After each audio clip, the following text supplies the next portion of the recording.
पाकिस्तान में तुम एक मलेरिया की दवा नहीं बना सकते, तुम एक मोटरसाइकिल का टायर तैयार नहीं कर सकते। भारत बहुत आगे है, भारत से पंगा मत लो। पाकिस्तान में अपनी सूरत देखना चाहिए। भारत तुम्हारे से ताकतवर है और हमेशा रहेगा इंशाअल्लाह ताला। पाकिस्तान को अब समझाने का वक्त खत्म हो चुका है।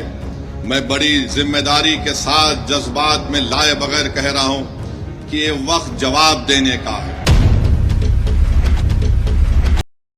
सियासत में विरोध करना आसान होता है, लेकिन जब कोई सियासतदान अपने विरोध से पहले देश को रखे, जब कोई नेता मजहब से पहले मुल्क को रखे, तब वो सिर्फ नेता नहीं, एक विचार बन जाता है। लेकिन आज वो तारीफ के हकदार हैं।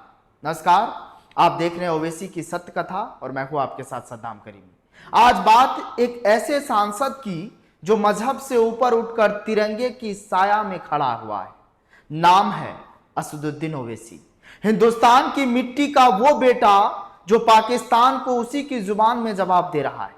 ये वही ओवैसी है जो मजहबी मंचों से निकलकर अब देशभक्ति की मिसाल बन रहे हैं, जो अपने वोटर से कह रहे हैं पहले वतन फिर मजहब। जो आवाज अक्सर विरोध में गूंजती थी, आज वही आवाज पाकिस्तान के खिलाफ बगावत बन गई है। जिसे कुछ लोग सिर्फ मुसलमानों के रहनुमा कहते हैं, आज वो तिरंगे का ऐसा सिपाही बनकर उभरा है जिसकी ललकार सरहद पार तक सुनाई दे रही है। साल 2013 महीना सितंबर, केंद्र में यूपीए की सरकार थी, लेकिन पाकिस्तान अपनी हरकतों से बाज नहीं आ रहा था। तब एक आवाज हैदराबाद से उठी, गरजी, दहाड़ी और लाहौर तक सुनाई दी।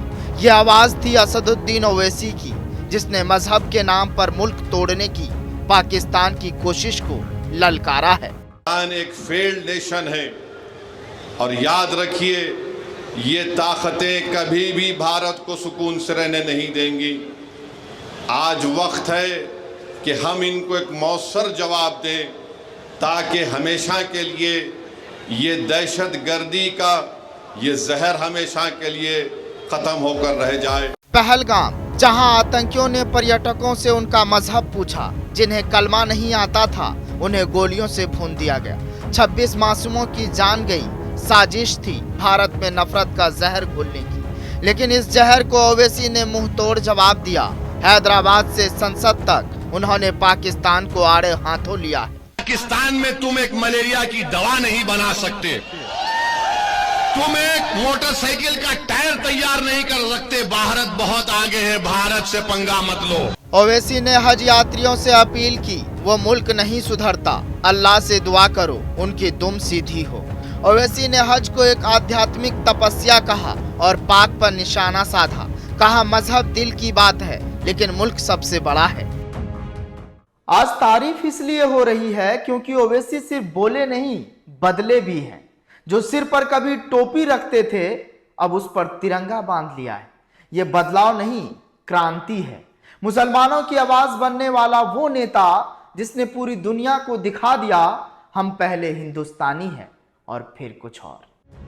ओवैसी का पैगाम मजहब नहीं, मजबूत हिंदुस्तान। ओवैसी की हुंकार, जो देश से टकराएगा मिटा दिया जाएगा। हिंदुस्तान की मिट्टी का बेटा ओवैसी भाईजान सबसे आगे। पहलगाम से संसद तक ओवैसी ने वो कर दिखाया जो अक्सर सियासत में खो जाता है। उन्होंने मजहब को दिल में रखा और देश को सिर पर। जब संसद में जय फिलिस्तीन की बात हुई तो उन्होंने साथ ही जय भीम कहा और जय भारत कहा। पाकिस्तान एक फेल्ड नेशन है और याद रखिए, ये ताकतें कभी भी भारत को सुकून से रहने नहीं देंगी। आज वक्त है कि हम इनको एक मौसर जवाब दें, ताकि हमेशा के लिए ये दहशतगर्दी का ये जहर हमेशा के लिए खत्म होकर रह जाए। जब पूरी दुनिया मुसलमानों की छवि को शक की नजरों से देखती है, तब ओवैसी जैसे नेता मजहब और मुल्क दोनों की इज्जत बचाते हैं।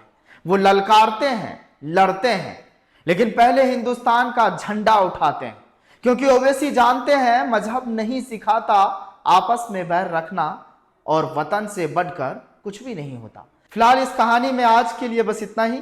मुझे दीजिए इजाजत, कल फिर मिलेंगे एक नई कहानी के साथ, तब तक के लिए चैनल को लाइक शेयर एंड सब्सक्राइब करें और बेल आइकन दबाना ना भूलें।